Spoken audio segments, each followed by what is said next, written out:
et bienvenue encore une fois à Tendance. Et aujourd'hui, on parle d'un sujet intéressant, mais aussi un sujet qui est assez peut-être nouveau pour certaines personnes. On parle, es-tu une personne puissante ou d'influence ou est-ce que tu es une personne impuissante? Exact. Et on parle de personne impuissante, c'est quelqu'un qui donne son autorité à quelqu'un d'autre. Lorsque, par exemple, tu es dans une situation de stress ou de conflit, tout d'un coup, on dit tu pètes ta coche ou tu sautes, tu pètes les plombs, ou tu n'es plus en contrôle de toi-même. Du coup, tu as donné ton autorité à quelqu'un d'autre. Et puis, on parle d'une personne puissante ou considérable, une personne qui gère ses émotions, qui les contrôle et qui est en contrôle d'elle-même. Alors, la question, c'est, lors d'une crise, qui sommes-nous? Déjà, je voulais que tu puisses préciser que puissante, la personne puissante qu'on parle ici ou la personne d'impact, c'est différent de ce que tout le monde sait d'une personne puissante ou la définition qu'on donne dans la société aujourd'hui d'une personne puissante.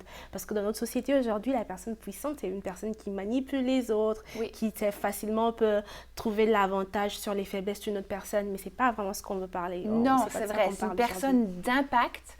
En anglais, on parle de quelqu'un de powerful versus quelqu'un de powerless, so avec puissance ou sans puissance. Exact. Et je vais donner un exemple concret. Il y a quelques années, on avait un nouveau chat et on l'a perdu. La porte est restée ouverte et il a fui. Et là, ça a été la panique à la maison parce qu'il faisait moins 20 dehors. Wow. Et c'était rigolo parce que la situation, je me suis mis en question après parce que tout de suite, c'était « Mais qui a laissé la porte ouverte? C'était de ta faute? Non, c'est à moi. Mais toi, tu étais en haut, tu aurais pu, j'aurais dû, on aurait... » Mais après, j'ai dit, on arrête tout, on trouve une solution. Parce que le chat, il est dehors, puis il fait moins 20. C'est pas le moment de se mettre la faute sur l'un et sur l'autre. Et c'est exactement ça. C'est justement ça, la personne d'impact, c'est la personne qui va chercher les solutions, qui ne rejette pas la responsabilité ou la faute sur une autre personne. Oui, et je me baserai sur ce verset de 1 Timothée 1,7 qui nous dit « Car ce n'est pas un esprit de timidité que Dieu nous a donné, mais un esprit de force, d'amour et de sagesse. » Et c'est dans cette force, c'est dans cette prise aussi de responsabilité qu'on est appelé à avoir, pleine d'amour et de sagesse. Donc, les caractéristiques d'une personne qui est comme ça, une personne d'impact, elle n'essaye pas de contrôler les autres.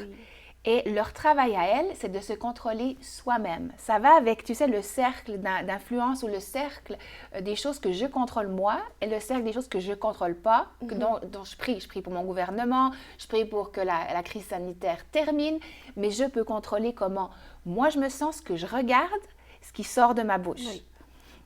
Il y a aussi, numéro 2, ces personnes-là, elles créent un environnement de respect autour d'elles, avec des limites claires.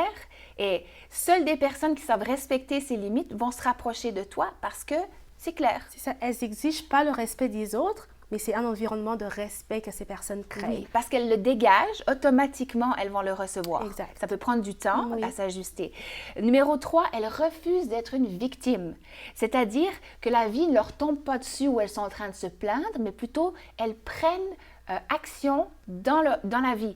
Par rapport aux situations qui se passent, elles sont toujours en mode solution. Je trouve une solution, je garde ma joie, comme on disait dans une autre capsule. Et ça s'apprend, hein, Vanessa. Ça ne vient pas automatiquement. Non, et on en a tous besoin. Et puis aussi, ces personnes, elles vont déclencher leur destinée au lieu d'attendre que la vie leur tombe dessus. Sur la tête. C'est ça. Donc, puis elles vont vraiment refuser de jouer aux victimes. Mais on a tous des progrès à faire par rapport à être une personne d'influence, mais j'aimerais aussi dire qu'elles inspirent les autres à prendre leurs responsabilités. Donc, quand quelqu'un se plaint à ces personnes-là, elles ne vont pas forcément juste les écouter et dire « ma pauvre chérie », mais elles vont dire « OK, as-tu pensé? À quoi as-tu pensé? Qu'est-ce que tu pourrais faire? » Elles incitent les autres à trouver des solutions et c'est des gens qui vont dire oui et qui vont tenir leur oui et non qui vont tenir leur non. Donc, ils vont rester toujours sur leur position dans le sens qu'elles ne vont pas être manipulées par quelqu'un d'autre.